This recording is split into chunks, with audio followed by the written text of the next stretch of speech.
निपाणी नजीक ट्रक आणि दुचाकीच्या अपघातामध्ये शिरगुप्पी येथील दाम्पत्य ठार झाल्याची घटना घडली। या घटनेमध्ये एक मुलगा देखील गंभीर जखमी झाला आहे। निपाणी नजीक ट्रक आणि दुचाकीच्या अपघातामध्ये शिरगुप्पी येथील दाम्पत्य ठार झाल्याची घटना राष्ट्रीय महामार्गावर प्रार्थना हॉटेल नजीक घडली। या घटनेमध्ये रमेश कुंभार वय 36, रुपाली कुंभार वय 32 असे ठार झालेल्या दाम्पत्याचे नाव असून त्यांचा मुलगा सोहम कुंभार वय 8 हा गंभीर जखमी झाला आहे। शिरगुप्पी येथील कुंभार दाम्पत्य आपल्या 2 मुलांसमवेत दुचाकी KA 23 EE 1911 घेऊन सौंदलगा येथे यात्रेसाठी गेले होते।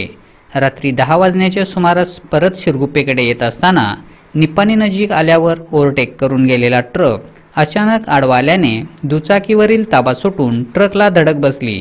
या अपघातामध्ये कुंभार दाम्पत्य ठार व मुलगा सोहम कुंभार जखमी झाला आहे। मुलगा प्रीतम कुंभार यांनी आक्रोश केल्याने परिसरातील नागरिकांनी घटनास्थळी धाव घेतली।